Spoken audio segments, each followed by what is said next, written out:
Salut tout le monde. Je vous avais promis des questions-réponses. Je vais essayer de répondre à une vingtaine de questions. Plus ou moins, on va essayer de pas faire long.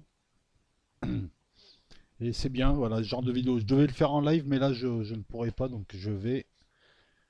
Eh ben écoutez, déjà, avant de démarrer, j'ai envie de répondre à la question de Farida. Alors Farida, tu m'avais passé un lien qui parlait de ce qui s'était passé à Dijon, dans le quartier des Grésilles, et tu m'avais demandé mon avis par rapport à l'analyse du type, hein, bon, qui livre une analyse, qui argumente. Pour la faire courte, si tu veux, je vais essayer de retrouver ton post. C'est pas plus mal. Alors, en fait, pour te répondre, tout en recherchant le poste, c'est très simple, hein. Moi, je pense pas que ce gouvernement crée des situations comme ça. Je pense qu'il en profite. Là, ce qu'on a vu, c'est de la cacophonie, de la confusion. C'est surtout lié. En fait, si tu veux, on a un État avec des gens qui sont cyniques, qui sont incapables, qui sont larbins, qui profitent des événements et non l'inverse.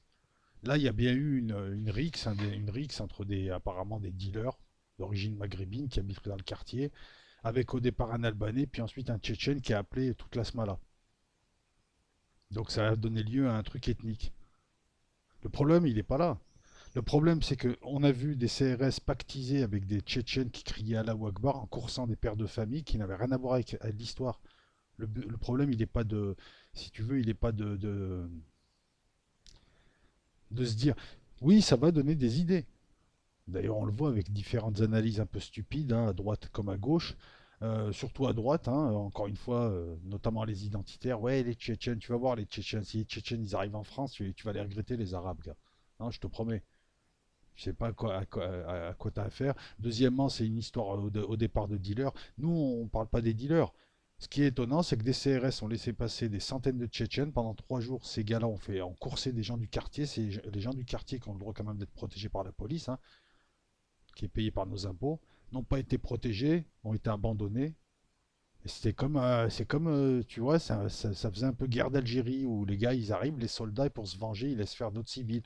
C'est, c'est une sorte de Sabra et Shatila, quoi. Non, non, mais je rigole pas. Il n'y a pas de mort, certes, mais voilà, ils te font rentrer des gens comme ça, on ferme les yeux et on les laisse pendant 3 jours foutre le bordel. Ça aurait pu mal virer aussi. Bon, en face, c'était pas trop organisé. Apparemment, les dealers en face aussi, ils se sont pas trop assumés. Hein, ils ont joué à cache-cache aussi. Mais on aurait pu aussi voir. Il aurait pu y avoir des morts. C'est grave quand t'es policier, quand t'es préfet, de créer du désordre et de jouer avec le désordre.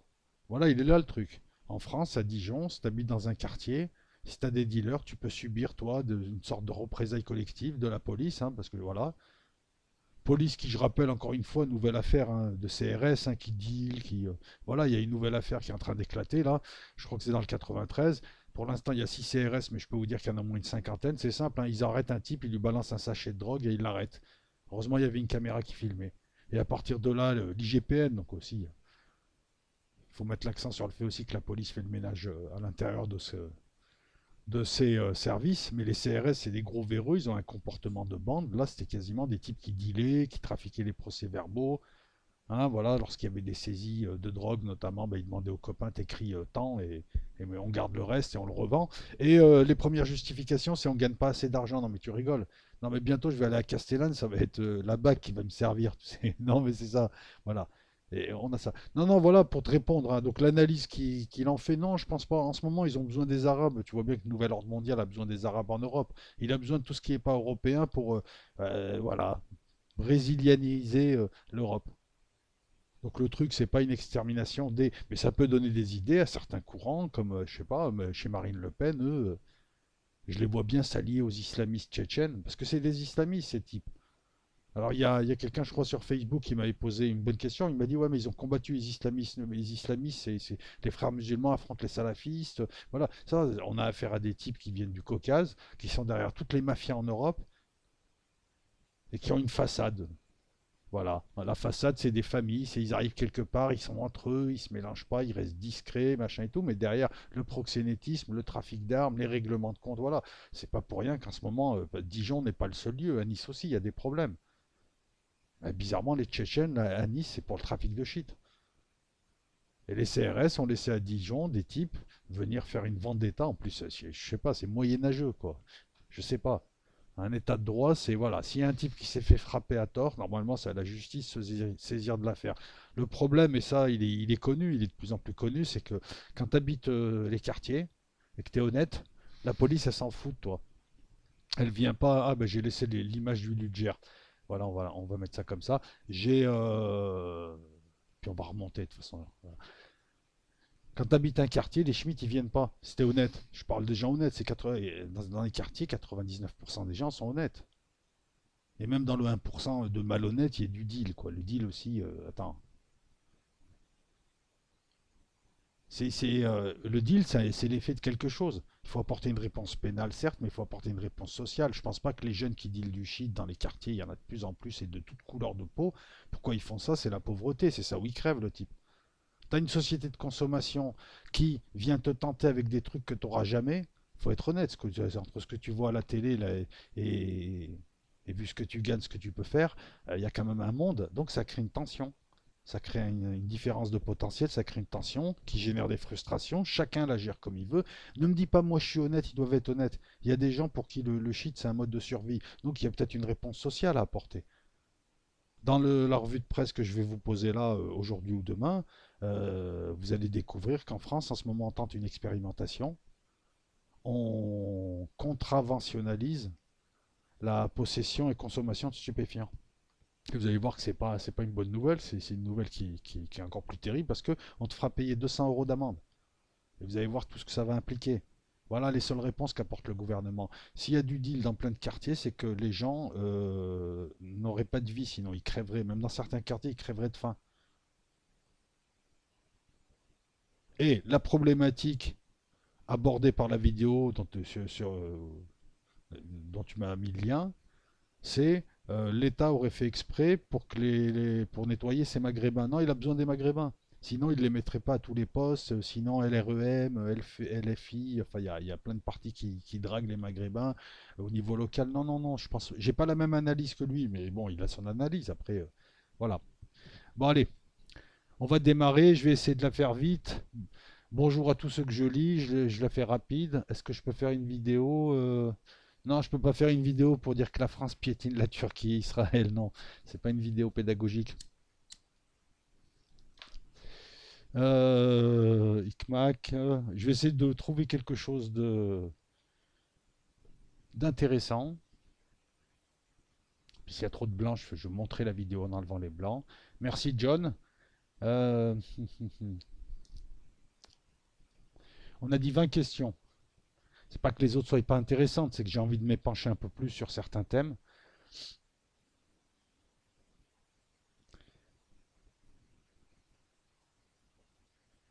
Le lien de la vidéo Patreon, bah, va sur Patreon, c'est 3 dollars, c'est 2 euros. Non mais si, vas-y gars. Non mais je te dis ça parce que... Non, non, j'ai proposé à deux personnes parce que je sais que c'est des vieux abonnés. T'en as un, même c'est un ancien troll, mais je peux pas la mettre pour tout le monde cette vidéo, sinon à quoi ça servirait d'aller sur Patreon. Voilà, allez, écoutez, moi c'est simple, je fais ma pub sur Patreon, c'est des vidéos qui sont bien, bien mieux montées, bien plus poussées. Vous ne vous engagez à rien, sinon au mois c'est 3 euros. Il y a soixantaine de vidéos sur tous les thèmes. Vous pouvez proposer des sujets. Très souvent, bah, je reprends les idées des patrons et puis ça fait développer la chaîne parce que ça marche en même temps que la chaîne, hein, c'est en association avec la chaîne. Voilà, donc et puis au mois, je te dis, c'est 3 dollars. Donc 2 euros quelque chose. Voilà, je fais ma pub, ça finance la chaîne, ça finance le renouvellement du matériel, ça finance tout un tas de choses. Voilà, parce que la pub, alors la pub, je vous réponds aussi, la pub apparemment, tout le monde est en train de découvrir que YouTube blinde nos vidéos de pub. Alors moi, je vais être honnête avec vous, je vais pas m'en plaindre non plus. Ça met des, ouais, bon, je gagne rien sur cette chaîne, quasiment rien, je vous promets. Je gagne très peu, voilà. Mais je suis désolé quand même, c'est vrai que c'est chiant. Moi-même qui suis utilisateur de YouTube, lorsque j'ai une vidéo, je sais pas, qui dépasse les 10 minutes, puis il y a 15 milliards de pubs, ça me saoule. Surtout que les vidéos, tu as tendance à les écouter loin de l'ordinateur ou loin du téléphone. T'as pas envie de te relever, appuyer sur ignorer l'annonce. Voilà. Mais c'est YouTube qui a fait ça. Moi, j'ai découvert. Donc, je suis désolé pour l'inconfort que ça peut provoquer. Sachant que vous avez aussi YouTube Premium si vous êtes toujours sur YouTube. Vous avez les abonnements YouTube Premium qui vous évitent la pub. Puis il y a d'autres moyens que je n'évoquerai pas ici. Alors, eh ben, Bab Spark, si la vidéo t'a plu, n'hésite pas à mettre un mot, hein, à me faire une pub. Allez, on va essayer de trouver une question intéressante. Alors attends, ouais, je vais enlever ça, c'est un commentaire qui apporte rien. Surtout quand les choses sont apaisées. Alors attends, annuler, non. Comment il faut faire? Ah oui, je suis bête. Voilà. Alors apparemment vous avez aimé ma dernière vidéo sur la Chine et l'Inde, tant mieux, je compte en faire d'autres, des comme ça, c'est-à-dire partir d'un fait, d'un événement et faire un zoom et le replacer dans un contexte historique. Hein, bah, c'est ce que je vais faire là d'ailleurs avec la vidéo sur les réseaux Stay Behind. Je parlerai de la tuerie du Brabant notamment. Ça, là, je vais faire un zoom sur la tuerie du Brabant, les tueurs du Brabant, parce que c'est vraiment une histoire intrigante. Alors ensuite, ah bah, Auguste, tu confirmes que le lac d'Annecy et la région est magnifique, bien sûr. Non, non, c'est une belle région, hein. Il n'y a pas de problème. Ensuite, Rapidos. Bah, bonne nuit à toi, hein, je te le dis en retard. Salut David. Hop, hop, hop. Eh, mais il n'y a pas de... J'ai pas de questions, là. Le travail de sable des Young Leaders par Stay Behind. C'est pas eux, c'est deux choses différentes. Stay Behind, c'est souvent des gens du renseignement, c'est très souvent des gens très à droite, très anticommunistes aussi. Mais ça s'inscrit dans un cadre, ça. Les Young Leaders, c'est des gens qui ont été choisis à l'avance, comme le fait la CIA un peu partout. La CIA, en fait, à travers la création de Young Leaders dans plein de pays, montre que la vision américaine de l'Europe, c'est la même que celle qu'ils ont eue pour l'Amérique du Sud. En fait, si tu veux, l'analyse, elle est là. Tu t'aperçois, Sam Stone, avec le recul, qu'à l'heure actuelle, nous sommes traités comme l'Amérique traitait les Sud-Américains dans les années 60-70. Menaces, tentatives de déstabilisation, accaparation de l'économie, direction, prise de contrôle de la souveraineté militaire, puisqu'on te dit où aller, les guerres que tu peux déclencher, celles que tu peux pas déclencher, là où tu dois rester enlisé. C'est ça. Les Young Leaders, bah écoute, les USA l'ont fait aussi, l'ont d'abord fait pour... Voilà, on nous traite comme un... et ça te montre le mépris de ces gens qui n'ont jamais été alliés, mais quand ils se sont toujours dit, nous dominons, vous fermez votre gueule. Sauf qu'avant, ils ne te le montraient pas. Tu le savais, donc tu te débrouillais pour que ça aille pas au conflit. Tu te débrouillais, si tu veux, avant pour qu'ils ne te menacent pas, dans les années 60-70. Mais là, maintenant, ils n'hésitent pas ouvertement à te menacer et à te mépriser. Il y a du mépris. Young Leader, c'est quoi? C'est à l'avance, je crée. Tu sais, c'est un peu comme ces radios qui créent leurs chanteurs. Bah là, c'est on crée les futurs hommes politiques de demain. On repère des gens, on les étudie. Ça se fait avec des scientifiques. Je veux dire, les services français l'ont fait à l'époque pour la bombe atomique. Ils ont repéré des scientifiques à l'avance, des jeunes scientifiques, qu'ils ont aidés en sous-main pour faire leurs études, pour faire tout un tas de trucs. Ils leur ont ouvert des portes et ils les ont emmenés à l'excellence et ça a permis ensuite, voilà, c'est un investissement. Les Américains le font, donc l'ont fait pour le tiers-monde, ils décident à l'avance. Voilà. Les young leaders que nous avons, voilà, c'est la génération Hollande, Najot Belkacem, c'est Fillon, c'est Sarkozy, c'est... Parce qu'il y a différents degrés de young leaders. C'est des gens, on repère ça à l'avance, en général, ils ont fait une partie de leurs études aux USA, ils sont des collabos, quoi. C'est... Ouais, bah oui, si. Et c'est les mêmes Américains qui te parlent ensuite de l'intrusion russe dans les élections. Alors que eux, non, c'est carrément. Ils créent la classe. La classe politique de la 4ème République était trop vieille pour avoir été créée par les Américains, mais était complètement sous contrôle jusqu'à De Gaulle, hein.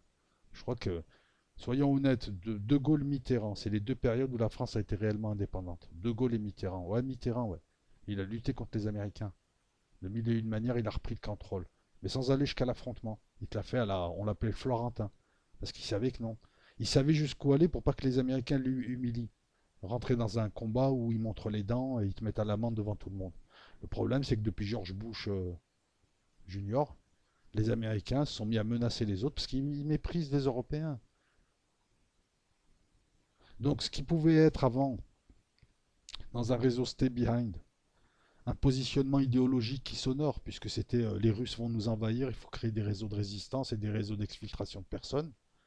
Donc ça peut se comprendre, c'est une position politique, est devenu avec les Young Leaders, qui sont juste des politiques qui n'ont rien à voir avec les réseaux Stay Behind qui existent encore, moi je peux te le confirmer. Les Young Leaders, c'est des carpettes, c'est quasiment des agents d'un autre gouvernement. Voilà. Ça chauffe entre la Chine et l'Inde, ouais, mais ça ira pas très loin. Ils savent s'arrêter. C'est ça avec l'avantage avec des nations qui ont des gouvernements peut-être nationalistes mais rationnels, c'est qu'ils savent s'arrêter. En même temps, la Chine irrationnelle, l'Inde, je pense que si elle avait la possibilité de battre les Chinois, ils rentreraient en guerre. Je pense qu'ils le sont moins. Lorsque j'observe un petit peu le BJP, ses actions, ils sont rationnels, hein, c'est pas des fous, machin, tu vois, je vais pas parler comme la presse, ah, c'est un dictateur, ah, il est fou, ah, Kadhafi, il est fou. Non, Modi, il est pas fou, il est loin d'être fou. Mais ce qui me fait dire ça, c'est que les Indiens, par exemple, ont changé il y a quelques années. Un jour, je vous ferai une vidéo sur les doctrines nucléaires, doctrines d'utilisation nucléaire. Chacun a la sienne, la doctrine Okharov, ouais, c'est ça, hein, il me semble, ou Sokolov pour la Russie, la doctrine française de la dissuasion du faible au fort, etc., etc. Les Indiens ont changé il n'y a pas longtemps, à l'orée des années 2010-2011, hein, un peu comme les Russes, et il n'y a pas longtemps les Américains, ils ont changé leur vision de l'utilisation de l'arme nucléaire. Et ce qui est inquiétant, et on le retrouve aussi pour les Russes et même pour les Américains, c'est que de plus en plus, euh, on a une vision tactique de l'arme nucléaire, en se disant ah, peut-être qu'on peut l'utiliser là, peut-être qu'on peut l'utiliser là, qui créerait quand même un précédent. Même si on a deux précédents, certes, avec Hiroshima et Nagasaki, ça créerait un précédent. Hiroshima et Nagasaki, c'était des frappes stratégiques pour casser le Japon, pour qu'ils arrêtent la guerre. Sinon, la guerre, si elle continuait, ça allait faire beaucoup de morts. On avait estimé 1 million d'Américains morts pour reprendre tout le Japon. Donc on s'est dit, deux bombes atomiques, voilà, on lui casse les reins, il s'arrête là. Mais là, on envisage des frappes nucléaires de tactique, et même préventives. Très souvent, les Israéliens et les Américains, très souvent, par exemple, ils ont très souvent, la guerre du Golfe avec Saddam Hussein, la première guerre du Golfe, les Américains et les Israéliens ont dit à Saddam Hussein, voilà tes scuds, tu les envoies, ok, mais s'il y a la moindre goutte d'un gaz chimique, c'est frappe nucléaire. Il faut le savoir. En 73, c'était vous arrêtez, sinon frappe nucléaire si on tombe. Les Américains ont menacé à plusieurs reprises des pays au Moyen-Orient, si tu utilises ton chimique, voilà pourquoi Saddam Hussein n'a pas utilisé son chimique, parce qu'il a été menacé de vitrification. Et en 2003, c'est pareil. On lui a dit la moindre goutte sur nos soldats de chimique, t'es vitrifié. Frappe sur Bagdad direct. Voilà, donc ça calme, hein. Mais c'est quand même une utilisation qui devient de plus en plus facile. Voilà, c'était pour te répondre un peu plus longuement. Qu'est-ce qu'il y a encore? Euh, Eh ben John, tout partira de Gaza, sauf que Gaza veut pas démarrer, puisque Netanyahou apparemment recule. Il n'a même pas le soutien de ceux qu'il embrouillait d'habitude. Il n'a même pas le soutien de Trump. Tout le monde lui a dit bon, stop. Et là, pour une fois qu'on a une bonne réaction, même le Vatican, l'ONU, l'Union européenne qui a quasiment menacé de reconnaissance d'un État palestinien, la Ligue arabe qui a joué son rôle aussi, hein, puisque il y a, comme la Jordanie, elle a dit c'est simple, même 1% de territoire annexé illégalement, on se retire nous des traités. Et vous avez besoin de nous pour certains traités. Voilà, donc apparemment Netanyahou temporise, mais il a encore une fenêtre de tir, hein, de 4 mois minimum et 4 ans et 4 mois au maximum si Trump est réélu, ce qui n'est pas fait apparemment. Je pensais qu'il allait être réélu, mais ils ont tendu un traquenard à Trump, hein. Là, c'est un gros traquenard qu'ils sont en train de lui tendre. Entre le Covid qu'il a mal géré, il faut être honnête, il faut arrêter aussi de... Non, mais je veux dire, on peut dire des choses, on dit les choses telles qu'elles sont. Le Covid, il l'a géré comme un cul. Regarde le nombre de morts et le gars, c'est un peu n'importe quoi. Lui, c'est pas il l'a laissé rentrer pour Big Pharma. Lui, c'est quasiment je m'en fous, ça fait rien. Bah si, non, mais faut.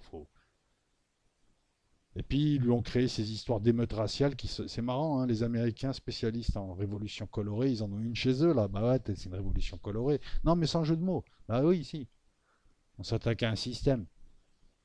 Ils ont déclenché un truc qui est en train de revenir chez eux, quoi. Et qui peut, voilà, les fameux printemps. Pour les USA, ce qui est aussi marrant, et c'est pas une pique, hein, mais bon, Trump a validé le Remdesivir, le médicament à 2000 euros, je disais 3000 euros lors du live que je suis en train de vous poser là, le live de mercredi. Ah bah tiens, le live de mercredi, j'ai juste coupé le début là où il n'y avait pas la musique, alors que je pensais qu'il y avait la musique et je suis en train de vous le remettre. Donc je parlais de ce traitement. Trump a acheté tous les stocks de ce fameux médicament qu'on a essayé de nous placer. Et avec le recul, c'est marrant, hein, on se rend de plus en plus compte pourquoi maintenant ils ont fait une fixette sur Raoult, parce qu'ils perdent des milliards. Et malgré ça, ils passent en force. Voilà, c'était le fameux médicament. En fait, voilà, ils nous l'ont fait en 3 temps. Premier temps, je laisse rentrer le truc, il vous infecte bien. Ce truc, je ne sais pas qui l'a lancé, mais il vous infecte bien. Je fais tout pour que vous soyez infecté. Il n'y a pas de masque, il n'y a rien, démerdez-vous. Ensuite, je fais l'inverse, je vous confine, je vous bloque, je vous choque. En troisième lieu, je vous sors un médoc. Et la quatrième phase, ça va être un vaccin, à un moment donné. Mais pas forcément immédiatement. Ils font avancer leur agenda. Mais tout le monde fait avancer son agenda. C'est pas le gouvernement français, c'est le nouvel ordre mondial qui fait avancer son agenda. Il faudra que je vous parle de ID 2020, cette fameuse carte d'identité où tu auras tes vaccins, tu auras tout dessus. Une carte d'identité mondiale. C'est amené par des gens comme Bill Gates. Je vous en parlerai en vidéo sur Patreon ou sur Los Locos, on verra. Et vous verrez que tout, on a les pièces du puzzle, elles sont en train de s'imbriquer. C'est une histoire de gros sous, ça explique tout. C'est simple, hein. On a tous les faits et on pose systématiquement, si tu veux, tu as plein de serrures et tu poses des clés. Et cette clé, elle ouvre toutes les portes de la maison. Donc tu dis, c'est peut-être la clé de la maison. J'ai bien dit, c'est peut-être la clé de la maison, cette hypothèse. Ah, c'est comme ça qu'on procède. Jamais tu auras un document sur lequel tu verras Agnès Buzyn qui a signé pour toucher des sous, machin. Mais on voit que ceux qui attaquent le professeur Raoult, ils sont tous liés à Big Pharma. C'est un peu comme les esthéticiens du YouTube. Tu t'aperçois qu'il y a le fils Enthoven, le beau-fils de Sarkozy. Il y a que des gens liés au système d'une manière ou d'une autre, ou des gens qui rêvent d'y entrer. Et tu t'aperçois qu'ils ne sont pas si esthéticiens que ça, quoi. Alors, tu n'es pas d'accord avec moi sur le parti où Trump a laissé l'Iran. C'est une hypothèse, hein. J'ai émis une hypothèse. J'ai pas dit que c'était le cas. Écoute bien la vidéo, j'ai dit soit Trump il n'avait pas le temps parce qu'il est englué dans ses problèmes intérieurs, soit Trump s'est dit c'est pas la peine, je vais pas me faire piéger par les Iraniens parce que sinon ils vont faire la misère encore dans le détroit d'Ormuz et moi j'essaye de retirer mes troupes. Soit il s'est entendu avec eux parce que les Iraniens veulent récupérer de l'argent et je sais qu'en ce moment il y a des discussions secrètes entre l'Iran et Trump, entre Khamenei et Trump, et que Trump leur dit peut-être qu'il y a quelques milliards que je vous laisserai. Et les Iraniens en ont besoin. Mais c'est une hypothèse, hein. Non, et puis le fait qu'ils s'entendent, ça ne veut pas dire que l'Iran est sous les ordres de Trump. Ça veut dire juste qu'ils cherchent des ententes. De toute façon, il y a des ententes entre l'Iran et les USA, c'est évident. Mais ce qu'il y a, c'est qu'ils ne sont pas alliés. Il y a des ententes pour éviter d'aller à la guerre. Donc la question, c'était peut-être que là, l'un dans l'autre, Trump a laissé faire parce que ça a emmerdé le Congrès américain. C'est surtout le Congrès américain qui est emmerdé par les Iraniens. Trump n'a fait aucune fleur aux Iraniens. Il aurait pu envoyer des bateaux de guerre. Et ça leur a fait une belle pub. Tu vois. Enfin voilà, bah, ça reste une hypothèse en attendant d'avoir des éléments un peu plus qui confirmeront, qui infirmeront. Parce que regarde, par exemple, et là je vais parler d'éléments qui, d'où l'intérêt de suivre le truc dans le temps. Reprenons l'affaire Epstein. L'affaire Epstein, moi le premier, j'avais dit, c'est une histoire de service.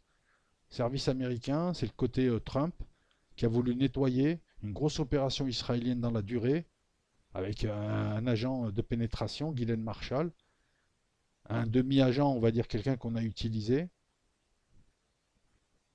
pour faire un tas de dossiers sur toute la classe politique américaine, le business, tout ça et tout. Donc voilà. Donc Trump a voulu nettoyer ça, aller dégager.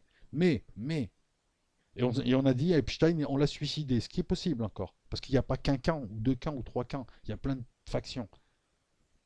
Mais là, ce que je vois, c'est que Ghislaine Marshall a été arrêté hier. Et que si ça avait été un agent israélien, il serait déjà en Israël, ou il aurait déjà été, enfin, elle n'aurait pas été arrêtée. Il y aurait eu un échange, il y aurait eu un accord, il y aurait eu quelque chose, connaissant un petit peu les rites en la matière, elle n'aurait pas dû être arrêtée si notre version était bonne. Et tu vois, on a un élément là qui met à mal notre version. Pourquoi Guylaine Marchand? Alors tu vas me dire, c'est la justice fédérale, c'est une autre partie, ils sont indépendants, ils jugent, mais ceux qui la protègent sont là-bas. Mais ça fait des mois qu'elle a disparu depuis des mois. Elle avait le temps d'être exfiltrée, d'aller en Israël, d'aller n'importe où. Si elle avait été une espionne israélienne. Et c'est pas le cas. C'est pour ça que tu vois, la version moi que j'ai donnée au départ, là, tu vois, cet élément-là, il la met à mal. Et c'est comme ça que je raisonne. Voilà. Pareil, quand tu as une clé qui est censée ouvrir toute la maison et qu'elle ouvre pas certaines portes, tu te dis est-ce que c'est vraiment la clé d'origine? Elle a ouvert des portes, cette clé. C'est vrai que c'est une bonne clé, passe partout, l'histoire de service. Mais c'est peut-être autre chose. Ou c'est peut-être entre les deux. Alors, j'ai ensuite.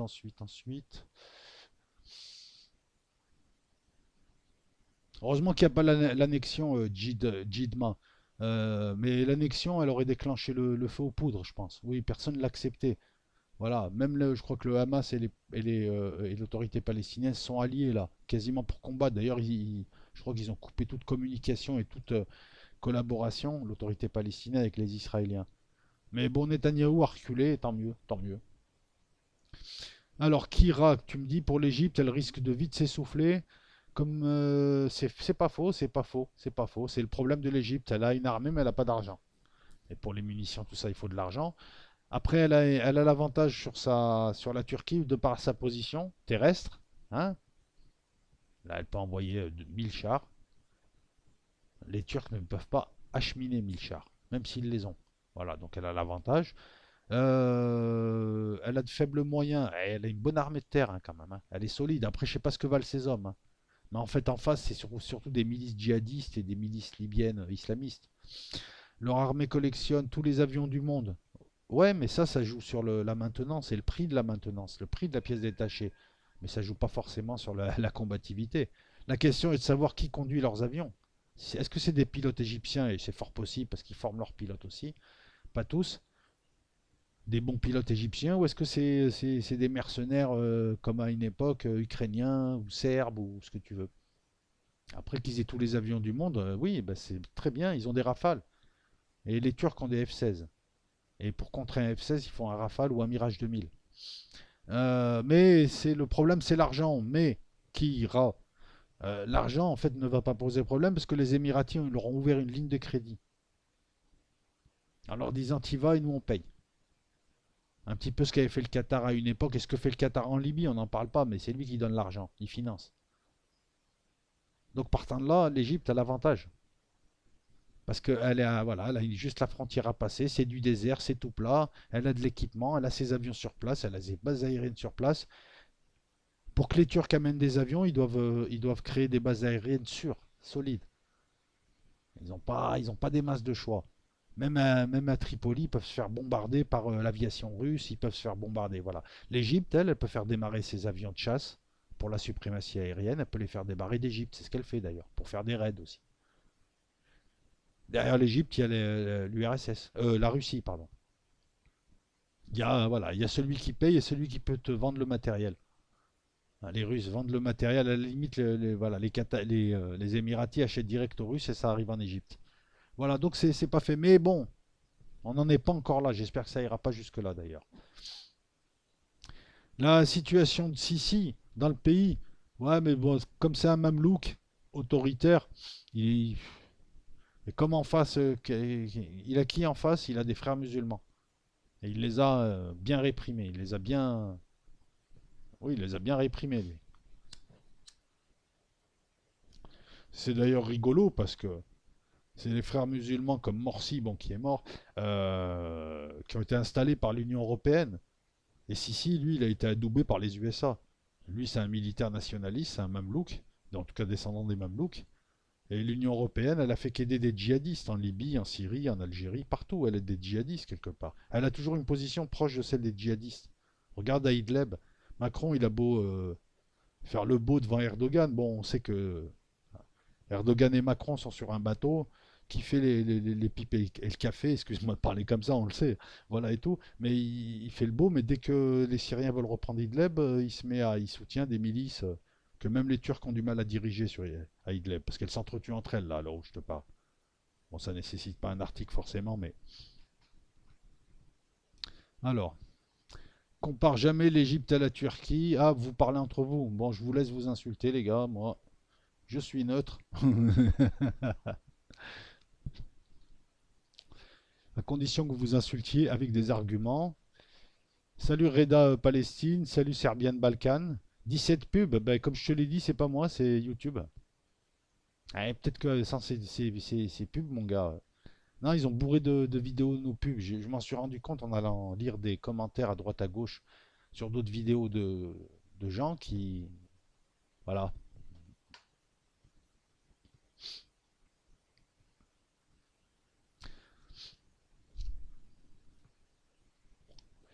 Alors, des questions. Non, l'Algérie, elle est en train secrètement de proposer Elle est en pleine tractation, l'Algérie. Elle est en phase diplomatique derrière elle, pour calmer le jeu des deux côtés, en passant par la Russie, en passant par tous ces réseaux. Voilà. Le but, c'est d'arriver à un gouvernement d'entente d'union nationale, d'entente nationale en Libye pour ramener de la stabilité. Voilà, parce que ça commence à gonfler tout le monde dans le coin, de voir que ce pays, depuis que Sarkozy est passé, ce pays dans l'instabilité, ça a tout détruit, ça a détruit des écosystèmes, ça a détruit, quand je parle d'écosystème, je ne parle pas forcément d'écologie, je te parle d'écosystème économique, ça menace des pays comme le Mali, comme le Niger, ça menace les frontières algériennes, ça menace la Tunisie, ça menace beaucoup de choses, ça mobilise des ressources aussi, hein, que ces pays-là aimeraient placer ailleurs, hein, parce que je ne pense pas que l'armée tchadienne, en tout cas l'armée tchadienne ou l'armée nigérienne ou l'armée malienne, ils ont envie de mettre de l'argent dans de l'armée, quoi. Ils préféraient le mettre ailleurs et ça coûte de l'argent quand même tout ça.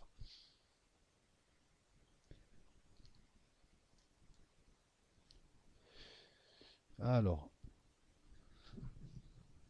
Odan Mbouga me dit l'Algérie n'a aucune légitimité à se présenter comme un médiateur. Pourquoi?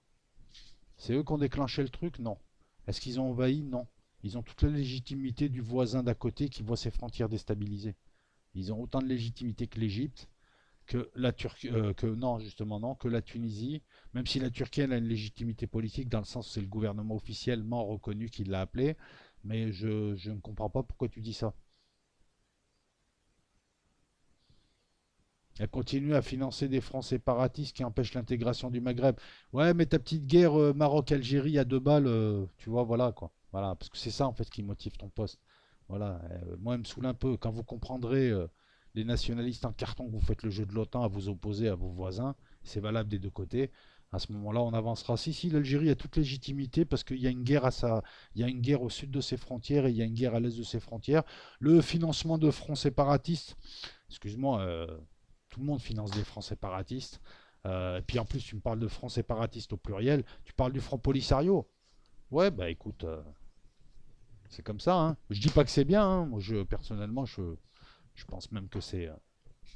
Je pense pas que ce soit un. Enfin bon, je sais pas.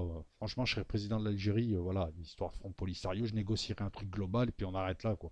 Et tout. Mais pour la légitimité, non, je suis pas d'accord avec toi. Parce que là, tu raisonnes, j'aime pas l'Algérie, tu raisonnes, j'aime pas l'Algérie, donc tout ce qu'elle fait, c'est caca. C'est comme ça que tu raisonnes. C'est pas des arguments. En quoi le fait de financer éventuellement des fronts séparatistes, hein, et tout le monde les finance, la Turquie, tu crois qu'elle a une légitimité alors? Elle finance pas des islamistes, la France finance pas des islamistes. Donc tu vois, ça a pas de sens. Tu mets deux trucs qui n'ont aucun lien sur un plan argumentaire. Mais comment dire ça? Financer des fronts séparatistes. Non, mais je peux te sortir tout un tas d'exemples aussi de financement et de loin. On peut dire qu'il y a des pays en Afrique du Nord qui font rentrer l'OTAN aussi et qui participent à la déstabilisation de l'Algérie en étant, voilà, tu vois, c'est un peu plus compliqué que ça. Alors, ensuite, Laurent Parodi. Ouais, ils ont reçu pas mal de matos en ce moment, les Algériens, moins qu'avant. Ils peuvent moins acheter qu'avant, mais ça va, ils ont une bonne petite armée. L'armée de terre, que ce soit l'armée de terre, l'armée de l'air et même la marine, ça va, il y a du bon matos et surtout, il y a du. C'est bien formé. C'est ça qui est important, c'est bien formé. Et quand ils. Alors pour les BMPT qui sont des transports de troupes, hein, je te le dis vite fait, hein, je vais aller vérifier, mais je pense que c'est ça. Euh, je pense que c'est des transports, c'est des véhicules blindés pour transporter de l'infanterie blindée. Euh, Peut-être avec une mitrailleuse au-dessus. Là, de tête, j'arrive pas à me faire le véhicule. Mais comment dire ça? Quand ils achètent ce genre de choses, en général, ils achètent les licences qui vont avec. C'est-à-dire la possibilité, c'est pas un énorme transfert technologique, mais c'est la possibilité de monter des chaînes en Algérie même, d'employer du personnel algérien pour construire ce genre de blindés. Parce que ce genre de blindés-là, il en faut 3 4 000 pour un conflit. Donc être capable de. Et c'est ça qui est intéressant. Bah, ces véhicules-là, en général, tu veux que je te parle de ces véhicules? Alors attends. Je vais déjà aller voir. Je vois la gueule qu'ils ont. De toute façon, le matos des pays de l'Est, tu le reconnais très vite. Par exemple, la différence entre un char de l'OTAN et un char des pays de l'Est, c'est que les chars des pays de l'Est, regardez les chenilles, elles sont tombantes. Alors que pour les chars de l'OTAN, elles sont tendues. Elles sont plus tendues. Allez voir, vous comprendrez ce que je veux vous dire. Alors, BMPT 72. Ils ont acheté des TOS aussi. BMPT. Des Cristiano Ronaldo. Non, ils ont acheté des TOS. C'est des lance-roquettes multiples qui permettent une saturation de zone qui est utile. C'est utile justement dans le Sahara. Ça permet de saturer les zones. Alors, BMP. Je suis en train d'en voir un. Ouais, c'est un véhicule de combat d'infanterie. D'accord. C'est pas genre le VAB, il transporte juste des troupes. Ah, donc il y a du missile, il y a. Il faudrait que je voie les protections actives, vite fait, bien fait. Tu vois là, pour me contredire, eh ben, les chenilles, elles sont tendues. Alors que les vieux chars russes, allez voir un petit peu les T-54, les T-72, les anciens modèles, les chenilles, elles sont molles. Ah, il y a du lance-missile, un bitube, ça doit être du 30. Un radar au-dessus. Est-ce que c'est téléopéré ou pas? Je vais aller voir les caractéristiques vite fait. Ouais, c'est du 30 mm, coaxial. Des missiles anti-chars. Des lance-grenades automatiques, une mitrailleuse en secondaire, deux lance-grenades, ça c'est pour voilà, 65 km/h, 550 arrêts.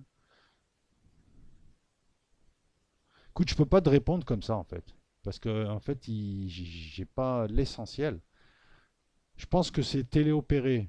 Je pense qu'ils ont repris le principe de l'Armata. Euh, le châssis, c'est un châssis qui doit être commun à beaucoup de véhicules, et je pense que c'est téléopéré. Il faudrait que je connaisse les protections actives. Mais bon, c'est des bons véhicules. Non, je sais même pas si on a l'équivalent en France. Si, on a l'équivalent. Si, on a l'équivalent. C'est véritable garde du corps des chars.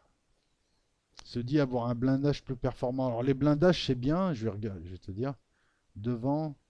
Ce qui m'emmerde, c'est les blindages sur le côté quand même, hein. Ils sont plats plats, hein. Il n'y a pas trop d'angulation, tu vois. Mais bon, peut-être qu'il y a une protection passive qui protège. Maintenant, bon, on va sur le devant, ok. C'est important l'angulation du blindage. Ça fait partie des protections passives ou actives. Et l'armée algérienne a reçu le premier lot parce que je crois que c'est l'un des meilleurs clients des Russes, hein. Télémètre, viseur laser. Bah écoute, ça a l'air d'être. J'ai oublié de regarder le prix, mais ça a l'air d'être du bon matos. Enfin, pour ce qu'on lui demande. Après, bon, c'est pas non plus. Ce qui est important, c'est voilà, c'est qu'il puisse le construire sur place et que il soit moderne. Ça, si, c'est un élément qui est intéressant. C'est pas les vieux BMPT ou. Tu les trouves assez étranges et tu as du mal à voir quel serait leur rôle. Assister des chars, notamment des chars d'artillerie, et combattre, et permettre d'avancer, par exemple, très simplement. Au lieu seulement de transporter des troupes au front dans des véhicules blindés, c'est quasiment faire des passages en forêt, sur des cols, faire des passages chauds. Voilà. Où tu peux affronter, voilà, si en face tu as un nid de mitrailleuse à nettoyer, si t'as, ça donne de la mobilité à tes soldats en fait. Ça aide l'infanterie. Et ça a suffisamment d'armement pour même chasser des chars. Tout dépend le char qu'ils chassent. En tout cas, ils peuvent aussi chasser d'autres véhicules blindés, parce qu'ils ont de l'anti-char. Ils ont des mitrailleuses qui leur permettent du combat contre, voilà, contre l'infanterie. Ils peuvent nettoyer. Ça permet de nettoyer certaines zones. Ça permet, alors peut-être moins en urbain, parce que là, c'est du gros, c'est du lourd, et en urbain, ce genre de choses, c'est pas bon. Vaut mieux pas être dedans. Mais dans tout un tas de zones, tu vois, par exemple l'Algérie, le désert, tu as deux types de désert. Tu as le désert sable, mais tu as la grande majorité, c'est du. Il y en a un, c'est l'ergue, et l'autre, c'est le reg. C'est des caillouteux, c'est plat. C'est très plat. Donc pour déplacer tes troupes au combat, pour les faire avancer, il vaut mieux ça qu'ils avancent à pied. Ou avec des VAB. Là, c'est du VAB costaud blindé qui peut faire la bagarre aussi, qui n'est pas que défensif. Ah non, c'est très utile. Ce genre de véhicule-là, il en faut plusieurs milliers, en fait, en vrai. 60, c'est vraiment un lot microscopique. Je pense que c'est pour tester, c'est pour compléter, pour éviter un déficit capacitaire, parce qu'ils ont plein de BMPT plus anciens. Mais voilà. Et ça peut taper des chars ou des. Pas, je te dis pas des gros chars de combat, hein, quoique. Il y a de l'anti-char, il y a 4 missiles anti-char. Mais ça dépend. Je sais pas si ça chopera du Leclerc, ça. Mais ça peut choper du Saguet, ça peut choper voilà, ça chopera pas un Abrams, mais ça va choper tout un tas de véhicules blindés qui se déclinent. Là, à l'heure où je te parle, par exemple, tu vois, euh, d'ailleurs, je crois que c'est les Belges qui en ont acheté il n'y a pas longtemps. La France produit ce type de véhicule. Et la question, c'est plutôt 6 roues, 8 roues, motrices, Comment dire ça et encore, non, je te parle d'un truc en dessous, je te parle des VAB avec des mitrailleuses, des trucs comme ça, mais c'est moins bien équipé. Non, non, l'utilité, c'est ben, le combat d'infanterie, c'est tout. Pour avancer rapide dans une zone à découvert, notamment, chasser, assister des chars d'artillerie, assister, voilà, ou alors aller faire du nettoyage, c'est tranquille. T'as un gros blindage en face, les mecs, ils sont là, ils te tirent dessus, toi, t'as un gros blindage, tu nettoies. T'as pas d'angle mort. Je pense que je suis même sûr que la tourelle est téléopérée. Ah, qu'est-ce que tu crains? Tu crains un lance-roquette et encore. Et encore. Merci Gilles. Hein, ouais, ouais, il y a une vraie situation préoccupante. On attend juste que la banane hein, qui part d'Iran, en passant par l'Irak, la Turquie, la Syrie, le Liban, Israël, l'Égypte, la Libye, qui descend au Sahel et qui va jusqu'au golfe de Guinée, cette fameuse banane, euh, cette fameuse, je sais pas comment on pourrait dire, on attend juste que ça s'allume, hein, et puis les blés sont mûrs là, donc c'est chaud. Mais bon, apparemment, c'est pas encore pour cette année.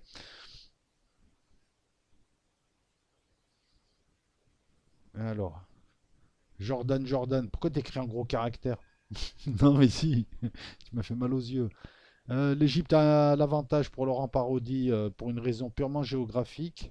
Ouais, oui, oui, oui. L'armée turque, je pense, est beaucoup plus solide au combat, mais l'armée égyptienne a l'avantage d'attendre, elle joue à domicile. Voilà. L'armée turque, pour arriver en masse, déjà, il faut avoir la capacité.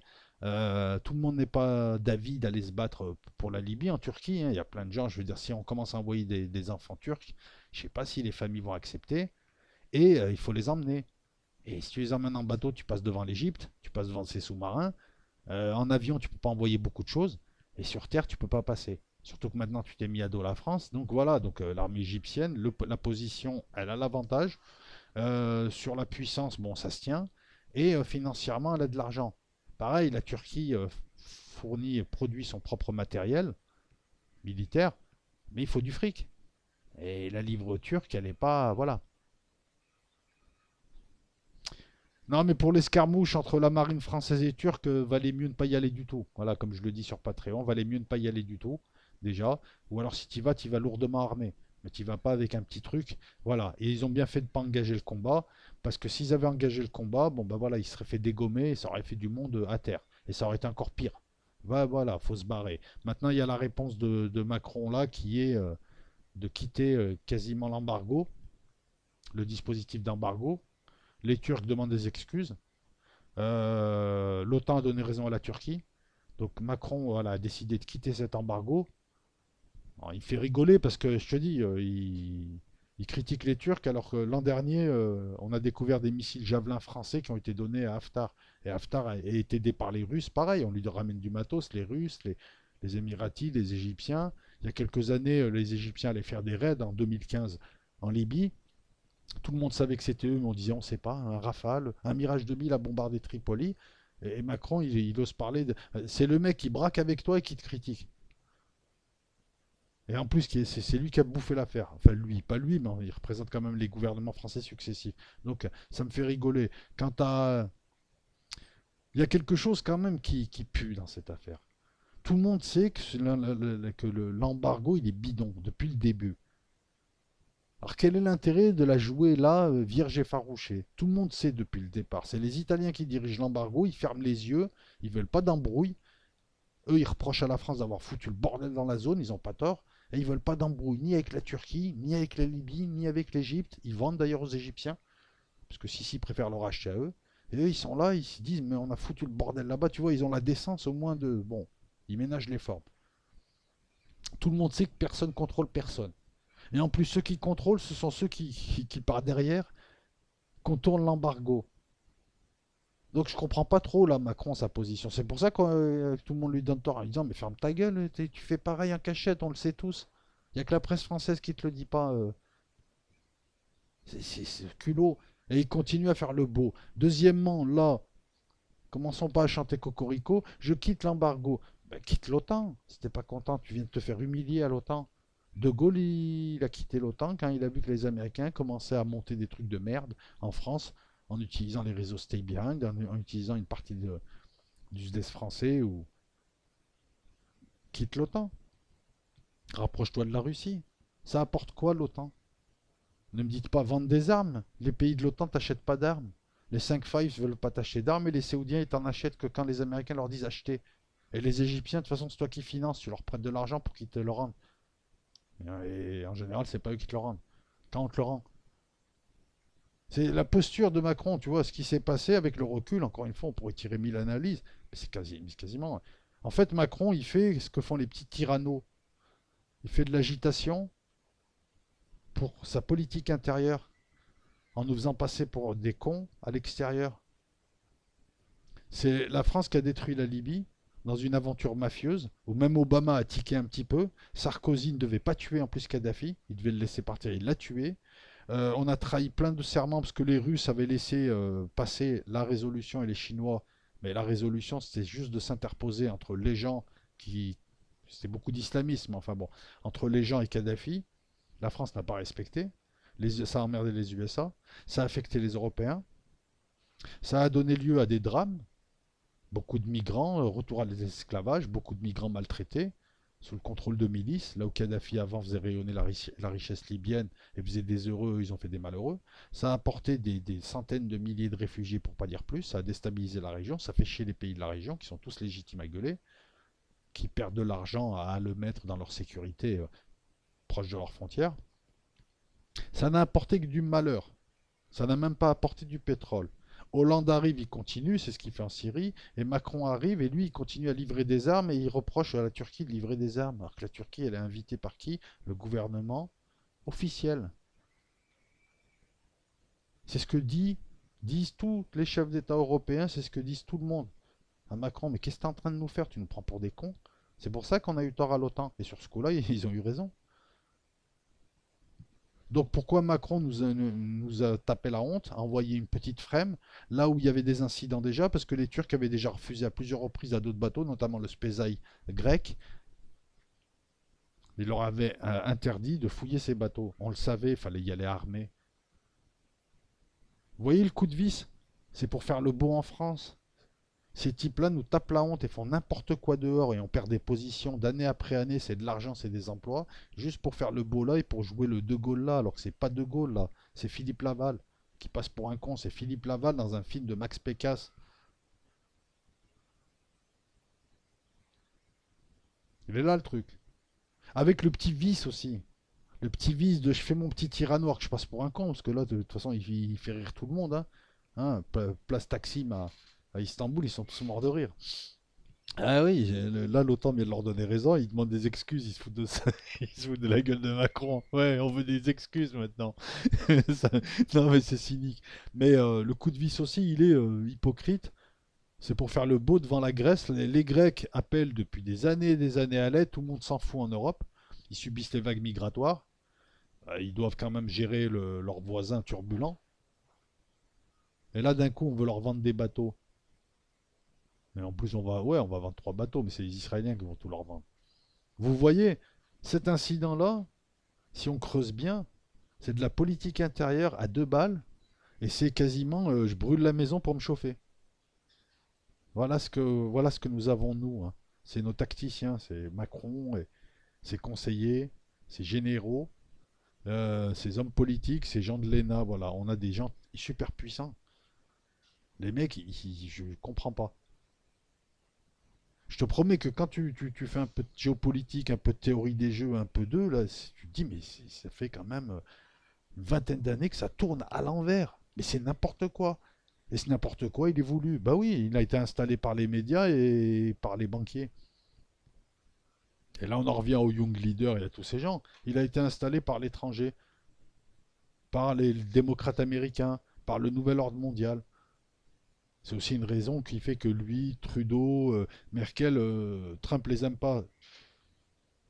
Ils ont tous pris position avant une élection. Est-ce que tu as déjà vu, maintenant ils le font, mais est-ce que dans les années 60-70, des grands chefs d'État, et là je ne parle pas de Macron, euh, je parle de Hollande surtout, est-ce que des grands chefs d'État auraient pris position dans une élection américaine? Le piège à con.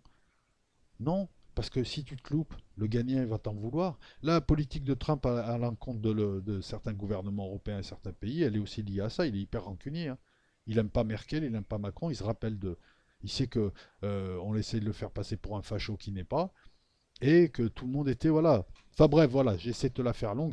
Donc l'escarmouche, tant mieux qu'elle n'ait pas eu lieu. Le truc, c'était pas un concours de tub, parce que de toute façon, les marins qui sont là-dedans, ils vont mourir pour rien du tout. Ils meurent même pas pour leur peuple. Il n'y a aucune raison de se taper, quoi. Alors, ensuite, ça va ressembler à No Man's Land. Si tu veux, la Libye, c'est une Somalie bis. Avec des milices qui contrôlent leur région et ta tribu. La tribu élargie. Voilà, c'est le retour au tribal. Bah, et c'est pas ce que voulait, c'est pas moi qui le dis, c'est Stratfor, c'est tout, c'est Bellingcat, et puis c'est surtout tous ces gens tous ces sachants. Ben, c'est pas le plan initial de détruire des pays et de les ramener à l'âge de pierre. C'est ce qu'ils ont fait pour la Libye, c'est le but. La Syrie, c'est pareil. Il est là le vrai but aussi. Lorsqu'on veut comprendre quelque chose, il faut chercher aussi les véritables buts. Pas le but déclaré, pas c'est pour le pétrole. Ah, ça va plus loin que le pétrole. Ouais, le pétrole, il y en a qui y vont pour le pétrole, bien évidemment. C'est un objectif subalterne. Il y a toujours un tas de gens avec des intérêts convergents mais différents. Total, elle s'en fout elle y va pour le pétrole, Total, elle s'en fout de la géopolitique. D'autres y vont pour installer ça, d'autres y vont. Voilà. Ce qui est un gros objectif pour certains, genre Total, choper des champs pétrolifères. Pour d'autres, c'est juste un pas en avant. Installation du chaos et détruire l'ancien monde. Pour créer un nouveau monde. Provoquer le chaos dans des régions où on aura besoin ensuite de s'installer, puis pour déstabiliser d'autres pays, et puis casser des verrous pour déstabiliser un continent, casser les verrous qui le protégeaient d'une immigration massive.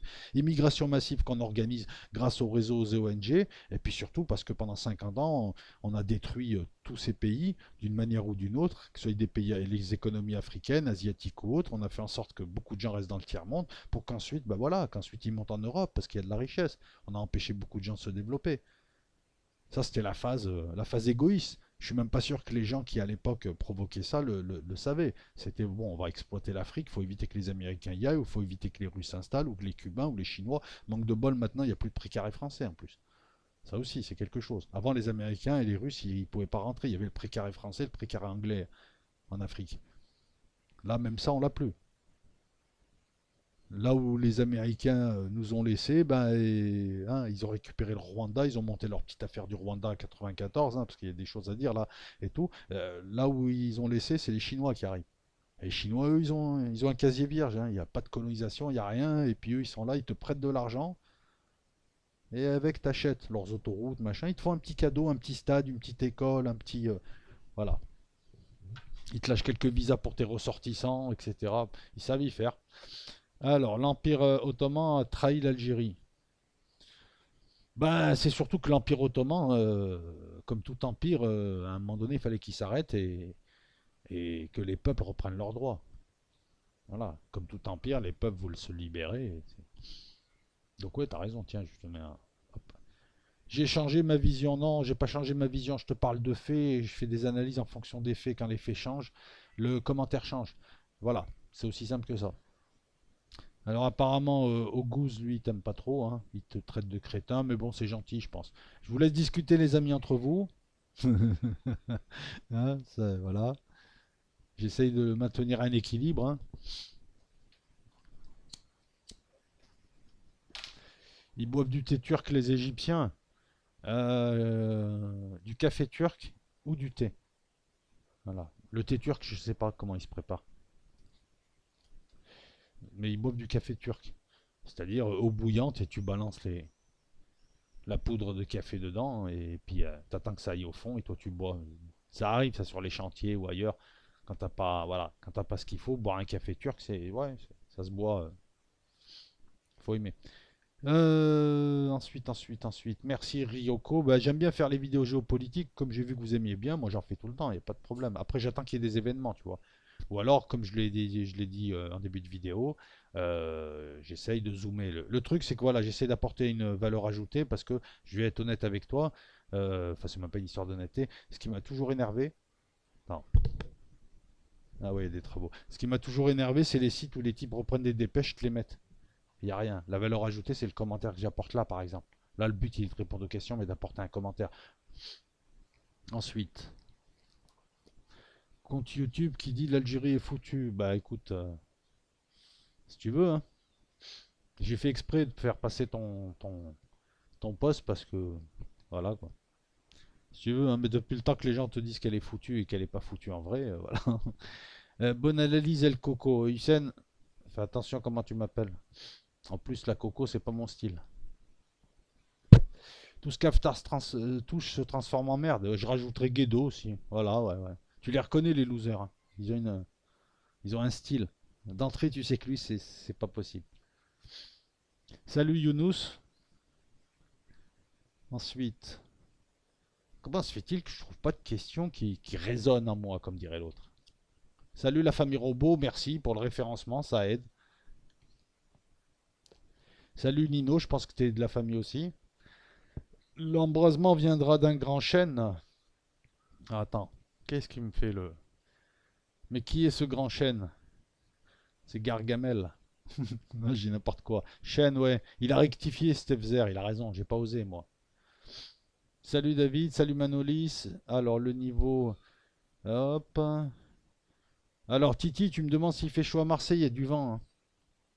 Depuis quelques jours, le soir, ça va, c'est agréable, hein. Là où je suis, moi, en fait, j'ai chaud 3 heures par jour, pas plus. Même pas. Euh, c'est relativement bien aéré, puis il fait très frais.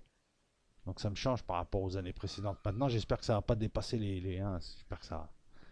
Tant que ça reste comme ça, c'est bien. Non, bien à Marseille, on est avantagé. Il y a un petit vent, il y a le Mistral, ou il y a le vent de l'Ouest, ou il y a le vent de ce que tu veux. Et il y a la mer, il y a tout un tas de choses, quoi. Non, si t'habites Grenoble, par exemple, là, t'en chies, là. Parce qu'à Grenoble, c'est une cuvette, t'étouffes, là. Et c'est un type de chaleur compliqué. Alors que là, par exemple, surtout quand t'es en hauteur, tu vois, pour pas que t'aies une terrasse, c'est bon, quoi. Tu... Il y a du vent, c'est pas comme en bas. Et puis, non, non, ça va, ça va. Alors,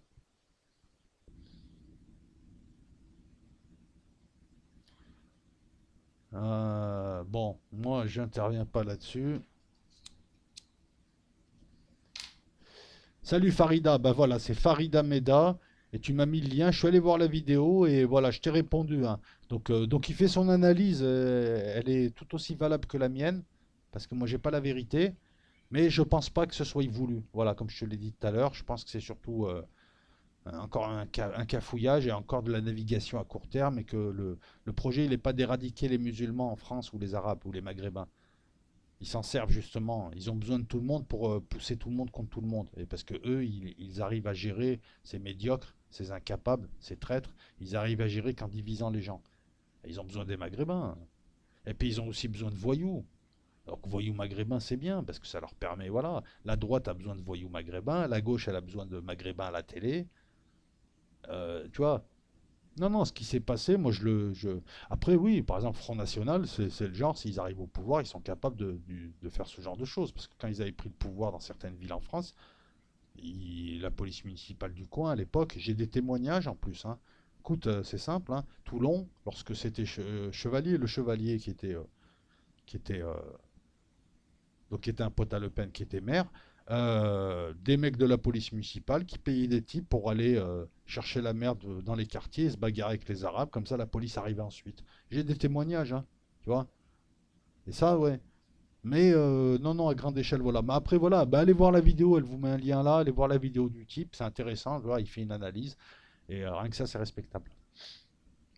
Alors, tu connais bien les pays arabes, ton père est marocain et les habitants prennent l'espace public pour une poubelle. Non, mais il n'y a pas de problème, hein. Je sais qu'il y a beaucoup d'incivilités, que ce soit en Algérie et ailleurs. Mais quand tu as un type qui me balance un commentaire raciste, parce que lui, son père, il n'est pas marocain, en me disant l'Algérie est une poubelle à ciel ouvert, alors que l'Algérie livre de la bouffe à son pays, je trouve ça un peu gonflé. Et comme je le dis, le racisme n'a pas de couleur. Voilà, c'est tout. L'Algérie est une poubelle. Les mecs qui te récitent des mantras, c'est comme les mecs qui parlent de Marseille, ils ne sont jamais passés ou alors ils se sont arrêtés à la gare. Moi, il s'avère que je connais l'Algérie, je m'excuse. Oui, oui, il y a beaucoup de choses à dire sur l'Algérie, l'incivilité, tout ça. Mais l'Algérie n'est pas une poubelle. Je connais plein de villes, c'est super propre, c'est super bien, il y a plein d'endroits. Donc ces types-là, ils n'ont pas à le dire, c'est tout. Moi, est-ce que je vais dire Bamako, c'est un terrain vague? Non, je ne le dis pas. Je pourrais moi aussi chambrer, mais je ne le fais pas, parce que voilà. Est-ce que je dis ça? Non, lui, il fait partie de ces gens. Je connais bien le Mali, je connais beaucoup de Maliens et je les respecte. Mais il fait partie de ces Maliens qui n'aiment pas les Arabes, qui est gris. Tout ça parce que j'ai dit que l'armée du Mali était une mauvaise armée, et je suis désolé, c'est vrai. Eux-mêmes se plaignent de pas avoir le matos et l'encadrement qu'il faut. Et tout ça parce que j'ai dit que c'était une organisation tribale et que le Mali, comme beaucoup de pays africains, était une création artificielle, ce qui est une réalité. Et en quoi le fait de dire tribal? Je pense que ce genre de type, le type que j'évoque, et il représente que lui-même, c'est le genre de complexé qui est agressif et qui balance sur les autres, ce qu'il ne supporte pas de voir dans le pays, son pays d'origine. Enfin, bon, lui, il se revendique malien, mais il est ici. Je constate aussi, tu vois, sans vouloir faire le cynique. Ça aussi, ça me fait rigoler, quoi. Parce que je pense qu'au Mali, il y a plein de gens qui, voilà, qui comprendraient aisément ce que je dis. Et donc tourner les choses comme ça. C'est le genre de type que tu verras sur venir ici m'applaudir quand je vais critiquer la France, tous les pays. Et le type, sa réaction, c'est un propos raciste. L'Algérie, c'est une poubelle à ciel ouvert. Non, c'est pas une poubelle à ciel ouvert. Tu parles pas comme ça des pays. Et sinon, toi aussi, voilà. Quant à toi, oui, tu connais les pays arabes. Tu sais qu'il y a une grande incivilité. C'est commun aux pays du Sud. Les gens sont beaucoup plus inciviques. Je le vois notamment à Marseille. Les gens ils balancent leurs papiers. Ça fait partie des travers que je n'aime pas. Parce qu'il y a suffisamment de poubelles. Je vois beaucoup d'adultes qui balancent leurs papiers ou qui sont inciviques ou qui font des trucs qui sont voilà. Voilà, c'était pour te répondre, Bob's Dad. Bob's Dad. C'est n'importe quoi, ça. Bob's Dad. Dad, c'est-à-dire le torse, la poitrine. Salut Maya. Bob's Dad. Ah, j'avais pas vu ton pseudo. Je suis sûr que t'es un troll. T'es un troll triste doré. Alors, les Américains volent de l'or. Toujours Bob's Dad pour tenter de crédibiliser leur monnaie. Ouais, ouais, non, mais c'est vrai. En plus, on sait pas où il va alors. Non, j'ai l'impression qu'ils prennent de l'or et qu'avec, je sais pas ce qu'ils font. Mais ils prennent l'or à tout le monde et tu le retrouves jamais. Quand tu vas aller le voir, c'est des barres de tungstène, c'est vrai. Non, mais ils doivent s'en servir pour créer encore d'autres monnaies, tu vois. Ou je sais pas. Ou ils doivent le revendre à cash converter, je sais pas. Je sais pas parce qu'en fait leur monnaie, ils ont même pas besoin d'or. Elle est pas gagée sur l'or. Eh, ils peuvent imprimer ce qu'ils veulent en billets, il n'y a personne pour les contrôler. C'est vrai ça, on te dit, la planche à billets, bah, jamais. Tous ceux qui ont des planches à billets, qui les contrôle réellement? Tu vois, la BCE, peut-être voilà, de temps en temps, il y a un petit milliard qui sort, personne ne le sait. Mais pour les Américains, de toute façon, leur monnaie, elle est basée sur la force. C'est simple, hein. Leur monnaie n'est plus basée sur leur économie, n'est plus basée sur une réalité économique, mais sur une réalité géopolitique et sur une réalité sociopolitique. Ils ont créé l'économie. Ça, c'est les anglo-saxons, leur force. Ils créent le système où ils vont t'emprisonner. Ils créent la prison. Ils créent le portable, ils te donnent un portable et après ils peuvent te contrôler. Et ils créent même le besoin. Maintenant, tu peux plus t'en passer. Ils créent Internet, tu peux plus t'en passer. Tout est gratuit. À la fin, tu t'aperçois que c'est un outil de contrôle. Ils créent un système économique, des banques, des circuits, des facilités, des instruments financiers ou autres qui démultiplient la richesse et la valeur surtout. Euh, je sais pas, le réseau carte bleue, le système SWIFT, les chambres de compensation, enfin bon, je pourrais t'en parler pendant des heures. Ils créent les réseaux satellites, ils créent le GPS. Bon, maintenant, même si maintenant il y a deux autres réseaux, hein, t'as le réseau russe et t'as le réseau Galileo qui s'installe, c'est qu'on tourne quand même au GPS. Ils créent des trucs. En fait, c'est des dealers, ils te donnent le matos, ils t'intoxiquent, après t'es pris dedans. Et après, ils te menacent de te sortir du jeu. C'est pour ça qu'on a vu ces 20 dernières années les Russes, les Chinois et autres créer des systèmes alternatifs. Mais même l'Internet, c'était la meilleure réponse à apporter. Votre système, voilà. Si les Américains, pour les désamorcer, c'est ça. Et donc, partant de là ensuite, comme tu as besoin d'eux, ils t'imposent leur monnaie. Et ce qu'ils ont fait, c'est, ils sont allés dans les années 50, maintenant ils te l'imposent dans d'autres domaines. Dans les années 50, ils sont allés signer un pacte avec l'Arabie Saoudite qui produisait beaucoup de pétrole en leur disant voilà, c'est simple, je te protège, mais ton pétrole, tu demandes des dollars. Les Saoudiens, ils ont dit voilà, le pétrole, les Qataris pour le gaz, vous me payez en dollars. Donc tu viens voir les Américains. L'Américain, vous êtes trois sur une île déserte. Il y en a un qui construit des maisons, l'autre qui fait du fromage de chèvre, et lui il vient vous voir. Il a juste une photocopieuse en disant vous passez par moi, sinon je vous tape. Toi, tu veux vendre à lui, bah, tu m'achètes des trucs à moi. Et en fait, il me fait juste qu'imprimer des billets. Donc, il n'a pas besoin d'or pour ça. Je ne sais pas ce qu'ils font avec leur or. Est-ce qu'ils le gagent pour faire autre chose auprès du système financier privé? Mais ils n'ont même pas besoin pour crédibiliser leur monnaie, parce qu'elle n'est pas crédible. Elle est même plus basée sur la confiance, elle est basée sur la force. Leur monnaie. C'est une monnaie qui est basée, c'est une monnaie imposé internationalement, qui petit à petit a fait écran entre les monnaies et l'or, qui était une réalité, ton stock d'or, qui était lié à ton économie réelle, puisqu'il faut l'acheter. Ta monnaie, elle était liée ensuite à, je rentre dans le cadre du système monétaire européen, ta monnaie, elle était liée ensuite à tes performances économiques, à ce que tu dégageais. Les Allemands, c'était du solide, ça vendait des bons trucs, des voitures, du matériel de pointe en technologie, de la machine à outils, donc le Deutschmark serait évalué, etc. Et puis toi, c'était pour toi un levier, machin et tout. Et puis petit à petit, donc il y a eu la crise en 71, il me semble, c'est Nixon qui dit, voilà, avant, si tu veux, avant, tu avais certaines monnaies, tu pouvais de suite avec ces monnaies avoir ton or.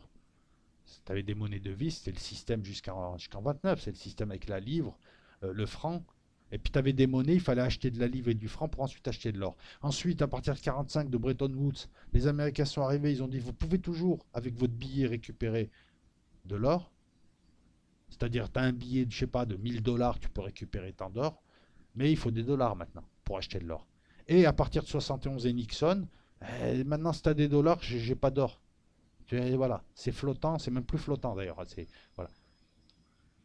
Et donc depuis, ils n'ont même pas besoin d'or pour ça, non. Pourquoi l'or, je sais pas. Ils doivent le manger. Merci, homme, pour ton référencement. C'est vrai que c'est bien. N'hésitez pas à mettre des commentaires, hein, si vous avez envie, bien sûr, je ne vous force pas. Parce que ça aide au référencement, c'est vrai que ça aide bien. Ensuite, alors,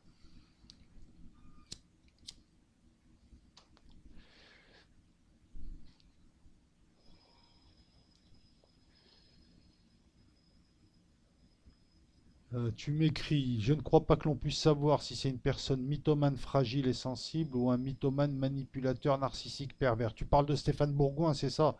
Ouais. Moi, je relevais juste que plutôt que de s'attacher à la personne de Stéphane Bourgoin, il est ce qu'il est. Puis en gros, j'y pense pas tous les jours. C'était plutôt leur critique, elle a jamais porté sur pourquoi ce type, pendant 20 ans, il a trompé tout le monde, alors que les organismes qui sont censés le contrôler, puisqu'ils lui accordaient leur confiance en nous le présentant sur leur chaîne, eux, par contre, ils n'ont aucune responsabilité. Et ça, on n'en entend pas parler. Moi, plutôt que Bruno le Médium, plutôt que d'être offusqué par Bruno le Médium, je suis offusqué que TF1 présente ça aux gens.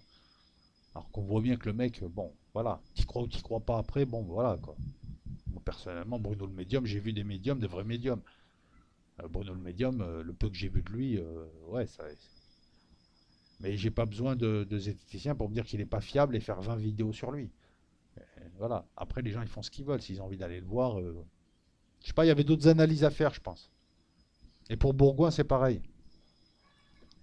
Il est forcément manipulateur, parce qu'il est mythomane, mais il est forcément manipulateur dans ses mythos, parce qu'il les structure. Sauf qu'il y a une partie en lui qui s'aime pas et qui fait en sorte qu'il y ait toujours une faille dans. Voilà.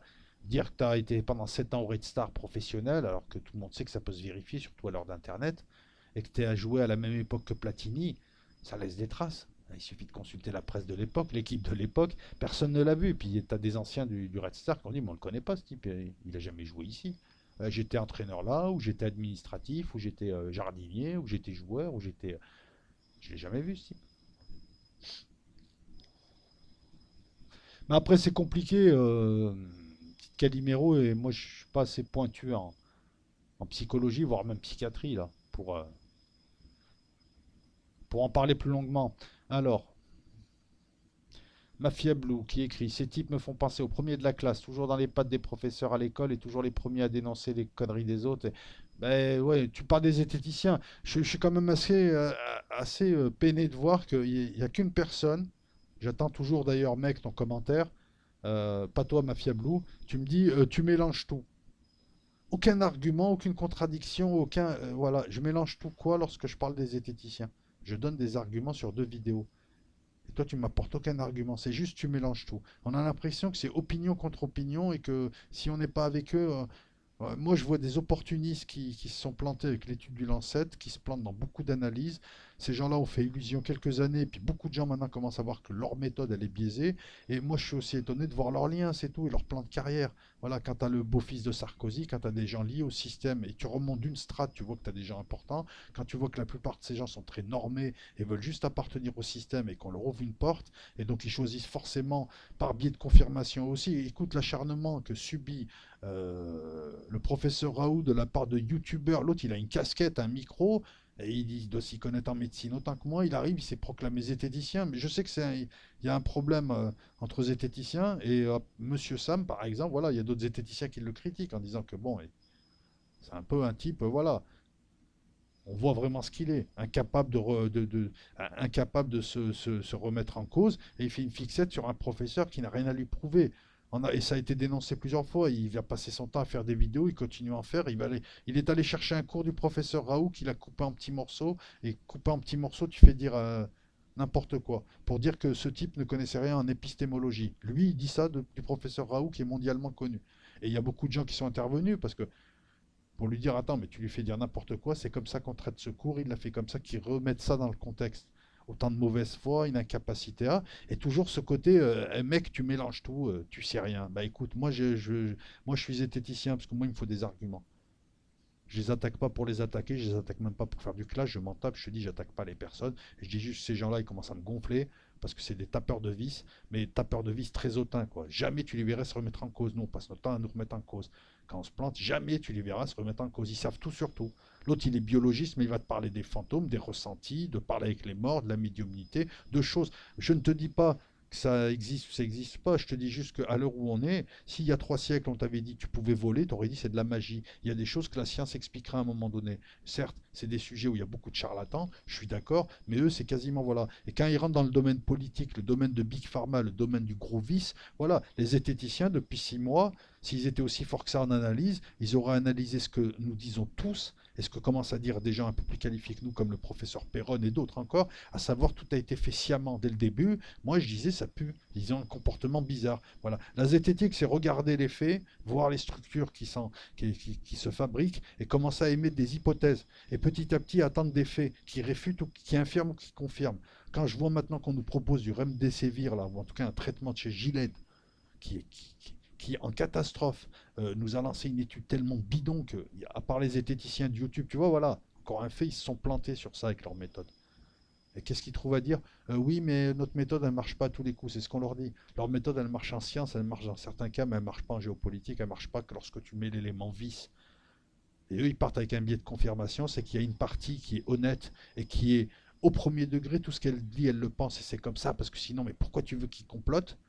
Avec des arguments aussi fallacieux que vous êtes tous complotistes, et puis vous croyez tous au chemtrail, au machin. Et, écoute, il y a des gens qui se posent des questions sur les chemtrails, apportent-leur des réponses au lieu de se te foutre de leur gueule. Peu importe après si ça existe ou pas. Donc d'un côté, de l'autre côté, ils vont être hyper critiques. Oui, mais tu as dit ça, mais voilà, moi aussi, je vais décortiquer. Voilà, si on décortique ce que je viens de dire là, oui, c'est vrai. Pendant 2 heures, ils vont parler sur le vide. Dès le départ, tu vois que, en fait, c'est simple, ils sont de mauvaise foi.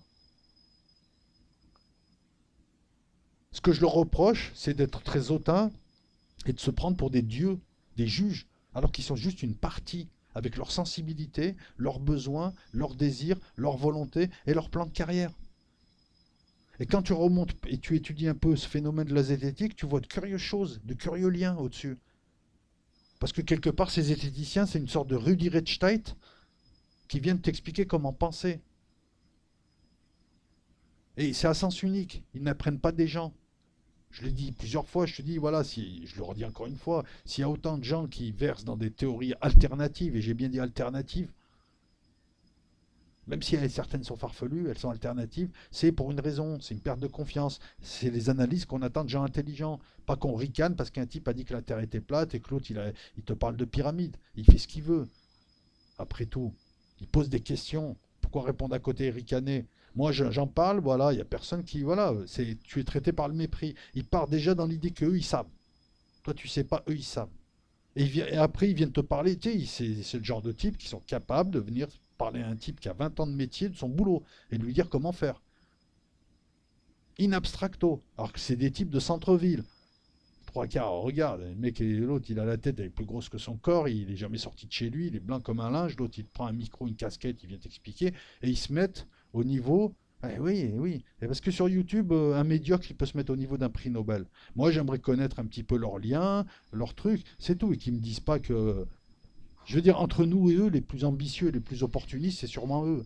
Parce qu'eux, ils ont des vrais contrats. Moi, mon discours-là, je pourrais être à 200 000 abonnés et me faire de l'argent si j'avais le bon discours. C'est facile, hein, tu le sais, ça. comment parler. Mais moi, j'ai pas de plan de carrière. Moi, c'est sûr que mes vidéos, elles vont pas attirer le sponsor et elles vont pas attirer les grands médias. Et puis, je m'en fous en plus. J'ai déjà refusé des placements de produits en plus, pour tout vous dire. Tu vois. Parce que je m'en tape. Donc, entre eux et nous, on se demande qui sont les plus. Qui ont le mobile. D'être connu, de faire des conférences, d'éditer des bouquins, d'animer des associations, de passer à la télé, de faire des partenariats, de vivre de sa chaîne, d'être avec les copains, de voir toutes les portes ouvertes. Moi, je suis pas sûr que les endroits où ils vont, j'obtienne les mêmes autorisations, avec le même nombre d'abonnés. Ça aussi, ça aide. Et tant mieux, ils font des belles vidéos. Moi, je vois Science Étonnante, tout ça. Le CERN, je pense pas que moi, je vais faire une vidéo au CERN, je pense pas qu'on m'accepte. Et pas voilà, parce que je suis un petit youtubeur, et puis surtout parce que je dis pas les bonnes choses. Je sais pas moi, ma personne, hein, qui sera embêtée. C'est que ma chaîne, le ton de la chaîne, tout ça. Donc c'est ça aussi qu'il faut voir. Tu viens pas me jouer le Charlie Ingalls dans un domaine où tout le monde est gris et vicieux. En géopolitique, en machin. Là, il y a une histoire de Big Pharma, tout le monde s'en rend compte, il n'y a que eux qui continuent à partir de là. J'ai compris l'escroquerie qui était cette pseudo-zététique. Parce que la zététique et la démarche zététicienne, elles ont leur raison d'être. Mais c'est, comme je l'ai dit au début, le réel démarre sur les faits. Tu prends les faits, tu essayes d'avoir tous les faits, et petit à petit, tu vois des structures se dégager, tu émets des hypothèses et tu essayes d'avoir les clés pour vérifier ces hypothèses. Ça prend du temps. Voilà aussi pourquoi c'est pas intéressant, un, de récupérer une info sans valeur ajoutée ou sans analyse, faire juste du commentaire pour du commentaire de barre, et deux, ça sert à rien de réagir à chaud. Ce qui est intéressant à chaud quand il se passe quelque chose, c'est de regarder et de noter tout ce qui se dit. Parce que tu t'aperçois, il y a quelque chose que je retrouve, c'est un trait commun à beaucoup d'histoires, ces 20 dernières années. Tu as un événement, au début il y a plein de témoignages, et petit à petit il y en a de moins en moins, et à la fin tu as juste une ligne officielle. Alors, si tu veux, tu as plein de petits ruisseaux, et puis petit à petit, hein, tous ces effilochements disparaissent. Pourquoi? Déjà parce que tu as des trucs farfelus qui sont éliminés, tu as des trucs qui sont vérifiés, puis tu as des trucs, voilà. Lorsque je parle de la tuerie de Chevaline sur Patreon et que j'évoque au départ les premiers témoignages, c'était une famille avec tous ses bagages qui se barre en catastrophe et qu'on trouve dans une forêt avec tous ses bagages. Ils ont fui le camping. Et petit à petit, la version disparaissait. C'est ça, c'est comme ça qu'on processe ça, c'est de la zététique. Et voilà, et tu replaces dans un contexte. C'est pas d'arriver et dire, eh, vous êtes tous complotistes, mais pourquoi est-ce qu'ils feraient ça? Mais t'imagines tout le gouvernement et tous les services secrets, alors que le mec ne sait même pas comment on peut, voilà. Je fais une vidéo là, je vais la tourner là tout à l'heure sur les réseaux Stay Behind, ben, avec ces zététiciens, ben, ça n'existerait pas. Or, ça existe. Ils nous traitent de complotistes sur le 11-9 ou sur le fait que tu as des États étrangers qui travaillent avec leurs services. Voilà, il y a des trucs comme l'attentat de Bologne et autres qui ont été jugés, il y a des faits qui sortent, il y a des États qui... Voilà. Non, parce que des fois, ils contredisent même des versions, tu vois, dans le renseignement ou la géopolitique, que personne ne contredirait. Mais eux et les journalistes, maintenant, c'est fake news. Voilà. Donc, moi, j'aimerais qu'on m'apporte des arguments, j'aimerais discuter. Mais après, si voilà, et qu'on ne te répond pas, discute pas, ou alors on te dit, tu mélanges tout. Ok, je mélange quoi, pourquoi, comment? Parce que franchement, sur ce terrain-là, moi, je suis carré. Voilà, moi, je vais pas te parler des papillons volants Illuminati. Je vais te parler de choses carrées, je vais parler de faits, je vais parler d'histoire, je vais te parler comme un Schmitt. Les Schmitt, c'est les premiers des zététiciens.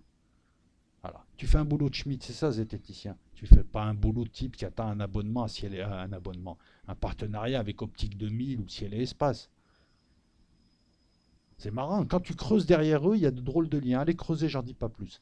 Il y a de drôles de liens institutionnels systématiquement, où il y a de drôles d'appartenance ou de liens familiaux. Et tu t'aperçois que c'est les phonies du système, en fait, ces types-là. Voilà, incapables de dire on s'est planté sur l'étude du Lancet. Non, ils continuent à dire professeur Raoult s'est planté sur ça, sur ça, sur ça. Mais si tu les écoutes, parce que moi je les écoute, au bout d'un moment, tu finis par dire ouais, mais parce que de temps en temps, Raoult, il sort une connerie aussi. Ils vont aller chercher des petits trucs. Là, un type intelligent, il retient ce qui a été dit. Eux, non. Par exemple, tu vois, jamais ils t'expliquent le protocole Raoult. Ils font exprès de ne pas comprendre. Ils te font croire que Raoult a dit que si tu prenais cette molécule à n'importe quel moment, tu guérissais. C'est pas ce qu'il a dit. Après, lui aussi, il fait des études. Bon, apparemment. Parce que moi, je suis allé m'intéresser à des gens qui étaient neutres, qui avaient rien contre Raoult, qui pensent que c'est une grosse affaire de Big Pharma, mais qui disent que Raoult a fait quand même des erreurs.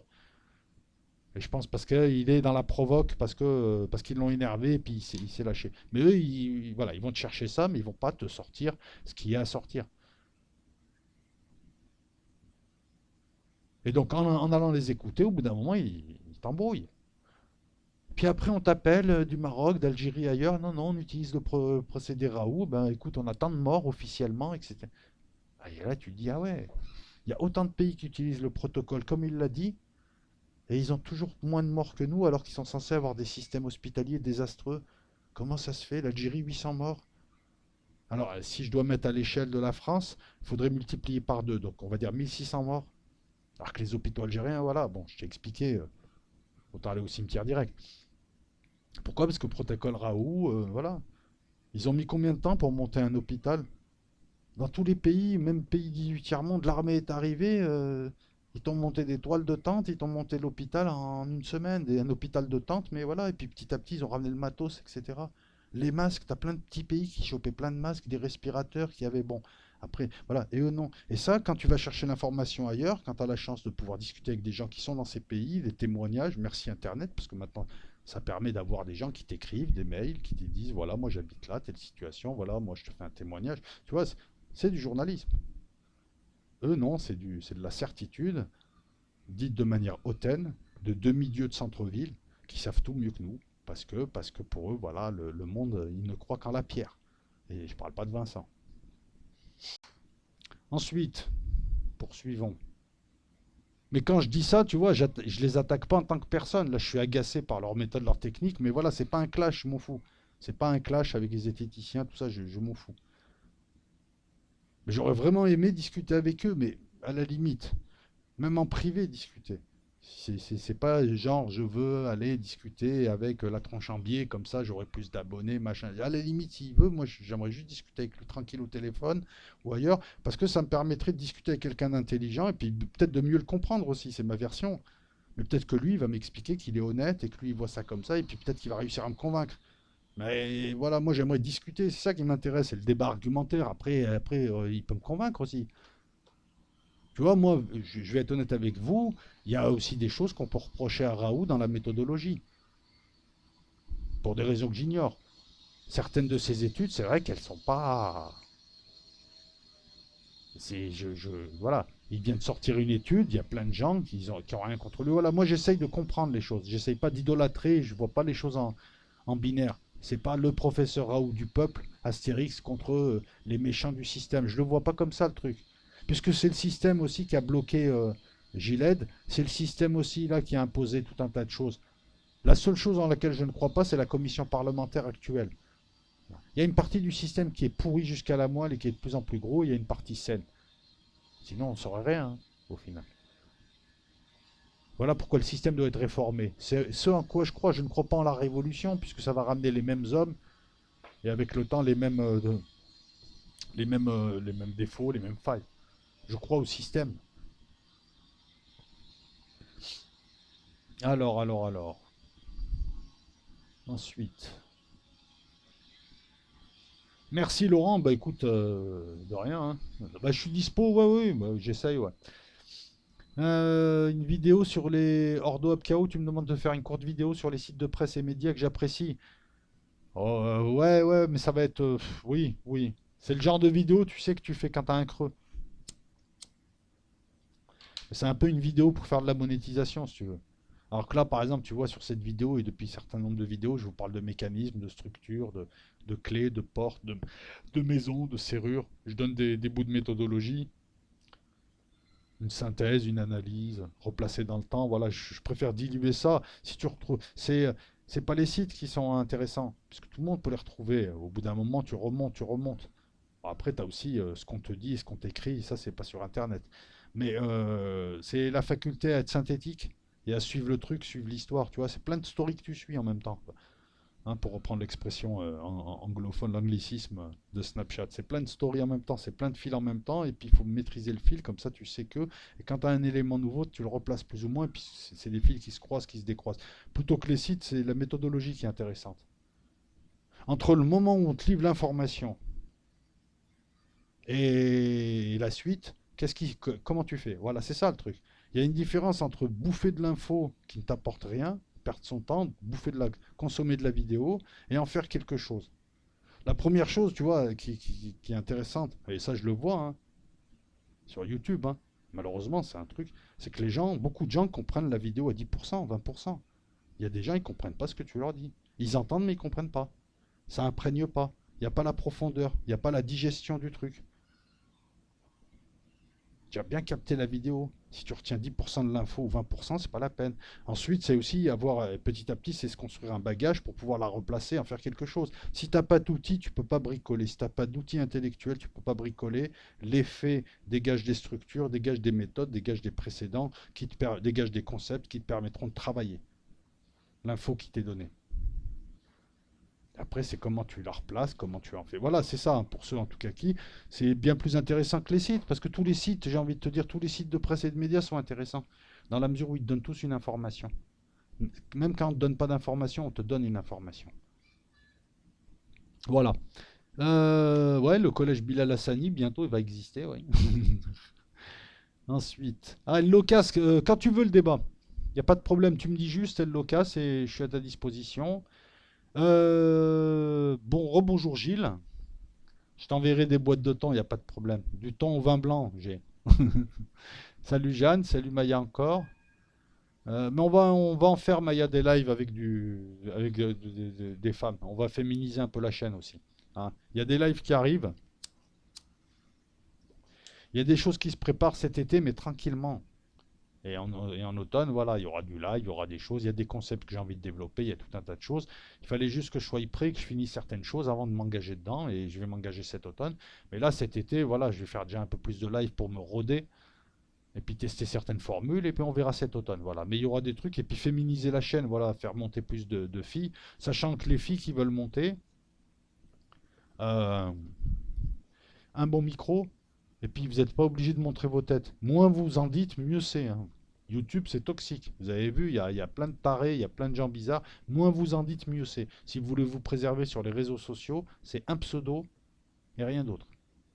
Mais quand tu montes sur StreamYard ou autre, voilà, tu mets pas de caméra. Moi, ce qui m'intéresse, c'est ce que tu vas dire. Mais plus de nanas qui montent, ça serait bien. Vous vous ferez pas bouffer, puis je suis là en modérateur. Et puis bon, les gens qui sont là, en général, vous avez vu le public, c'est pas des gens qui ils savent se tenir. Salut Trou Android, salut Blondin, salut, salut. Bah écoutez les amis, 1h20. Merci à ceux que ça plaît, hein. En tout cas, bah c'est Sylvain Gallet. J'ai rien contre toi Sylvain Gallet, mais tu me dis je mélange tout. Pourquoi tu me rajoutes pas? Tu vois, j'attends. Là, il y a 2 semaines. C'est ok, je mélange tout, prouve-le-moi. Prouve-le-moi. Je te le dis sans aucune agressivité, il n'y a pas de souci. Mais c'est dommage quoi, de ne pas en profiter justement pour me livrer ton opinion. Mais monte en live si tu veux, si ça t'embête de faire un post, tu me dis pourquoi je mélange tout sur ces zététiciens. Moi je suis prêt à écouter. Et je le dis sincèrement, hein, le but il n'est pas de polémiquer avec toi. Parce que si j'ai fait passer ton message, c'est qu'il a lieu d'être aussi. Voilà, voilà, voilà. Bah écoutez les amis, à 1h30 de questions-réponses, ça va, j'abuse pas. Je vais finir par une annonce. Si vous êtes sur Marseille, je cherche pour cet automne, ouais, j'en profite, c'est une vidéo à louer, c'est pas pour moi, hein, c'est pour la reprise universitaire. Ceux qui connaissent un T1 à louer dans le premier, hein, autour de l'université qui est pas loin de la gare, s'il y a des gens qui connaissent un T1, le juge redoutable gmail.com à louer. Voilà, il n'y a pas de problème. Moi, je suis dispo pour la visite. Tout ça, c'est pour une étudiante. C'est pour ma nièce étudiante. Voilà, pour vous le dire. Donc, j'en profite hein, de la vidéo. Si tu es Marseillais, si tu sais, un T1, voilà, un T1 pour une étudiante sérieuse. Et voilà, il y a des bons coins dans le premier, dans le troisième, non, dans le premier, dans le quatrième. Voilà, mais pas quelque chose qui est à l'autre bout de la ville, non, quelque chose qui est près de l'université, bah écoutez, n'hésitez pas à me contacter aussi. Et puis elle a tout, elle a un garant, elle a tout, il n'y a pas de souci là-dessus, hein. Il y a un garant, il y a pas de problème. Voilà. Mais ouais, j'en profite. Non, mais c'était de Marseille, voilà, je te le dis, peut-être que. Et puis il vaut mieux commencer maintenant, comme c'est une ville universitaire. Sinon, les amis, donc là, à l'heure où je te parle, à l'heure où je vous parle, il y a la vidéo en charge du live avec Pascal. J'ai retiré une vingtaine, une trentaine de secondes, un truc comme ça, hein, là où il y avait la musique. Je vous prépare une revue de presse sur Los Locos pour demain. Peut-être que je ferai un live, allez savoir. Donc une revue de presse, il y aura et la vidéo questions-réponses. Et sur Patreon, Réseau Stay Behind, il faut que je démarre faut que je démarre la vidéo, il faut que l'enregistre. Voilà, j'ai le texte et ça va être posé aussi ce week-end. Voilà, donc portez-vous bien. Il est, si je dis pas de bêtises, il est vendredi. Portez-vous bien. Et puis je vous dis peut-être demain je ferai un live. Hein, allez savoir. Voilà, je sais pas encore. Hein, peut-être demain je ferai un live. Faut voir. Bon vendredi, bon week-end et puis portez-vous bien toutes et tous. Et puis voilà, un T1 sur Marseille. Je suis là. Hein, tu me fais signe et puis moi je viens visiter. Ciao tout le monde.